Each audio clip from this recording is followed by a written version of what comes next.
নমস্কার, আমি রনিতা আজকে আবার নিয়ে হাজির হয়ে গেছি একটা ঢ্যাঁড়সের নিরামিষ রেসিপি।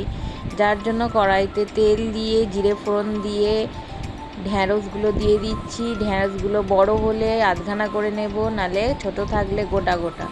ভালো করে নাড়াচাড়া করে নেব, সুন্দর করে নাড়াচাড়া করে এটা আঁচ কমিয়ে একটু ভাজা হতে দেব। এবার একটা মশলা তৈরি করছি, যার জন্য টক দই নিয়েছি, ওর ওপরে বেসন দিয়ে দেবো পরিমাণ মতো, কাশ্মীরি লঙ্কা গুঁড়ো দিয়ে দেব, জিরে গুঁড়ো দিয়ে দেব, আর তারপরে দিয়ে দেবো কাসুরি মেথি আর হলুদ, নুন। এই মশলাগুলো একসঙ্গে ভালো করে মিশিয়ে আমরা মশলাটাকে সাইডে সরিয়ে রেখে দেব। এইভাবে তোমরা একবার চেষ্টা করবে তৈরি করার।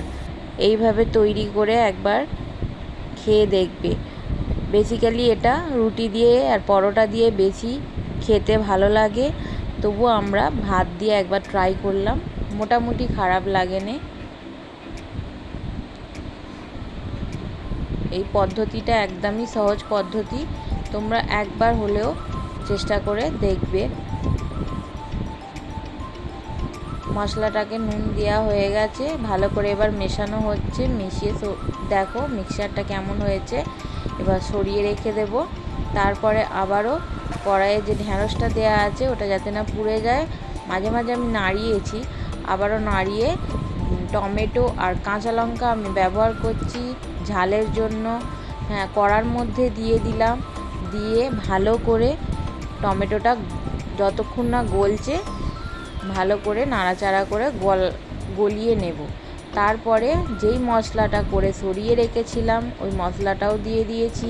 এবার ওই মশলাটা যার মধ্যে বানানো হয়েছিল তার মধ্যে জল দিয়ে ওই মশলা ধোয়া জলটাও কড়াইতে দিয়ে দেব, আর আলাদা কোনো এক্সট্রা জলের ব্যবহার করব না। জলটা দেওয়ার পরে আমরা চাপা দিয়ে এটাকে সেদ্ধ হতে দেব, আর আঁচটাকে একদম লো টু মিডিয়াম করে রেখে দেবো, যাতে নিচে না ধরে যায়। বেসন দেওয়ার কারণে এটা নিচে নালে ধরে যেতে পারে, একটু খেয়াল করবে গ্যাসের আগুনটায়। এবার একটা ওপর দিয়ে ফোড়ন দেওয়ার জন্য কড়াই নিয়েছি, অন্য আর একটা কড়াইয়ের মধ্যে তেল দিয়ে তেজপাতা আর শুকনো লঙ্কা ফোড়ন দিচ্ছি। তার উপরে দুরকম বাদাম দিয়ে দিচ্ছি, চীনাবাদাম আর কাজু বাদাম, আর মাখানা দিয়ে দেব। দিয়ে ভালো করে ওটাকে একটু সটে করে নেব, গন্ধ একটা বেরোবে তার আগে পর্যন্ত, যেন না পুড়ে যায়। সটে করে নিয়ে ওটাকে গ্যাস নিভিয়ে আমরা রেখে দেব। দেখো মাখানা দিয়েছি,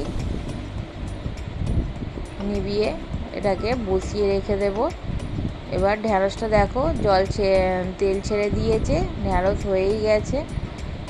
নাড়াচাড়া করে নেব, সুন্দর করে নাড়াচাড়া করে ওপর দিয়ে ওই ফোড়নটা ঢেলে দিলুম, দিয়ে আবারও নাড়াচাড়া করে ফোড়নটা ভালো করে মিশিয়ে নেব তরকারির মধ্যে।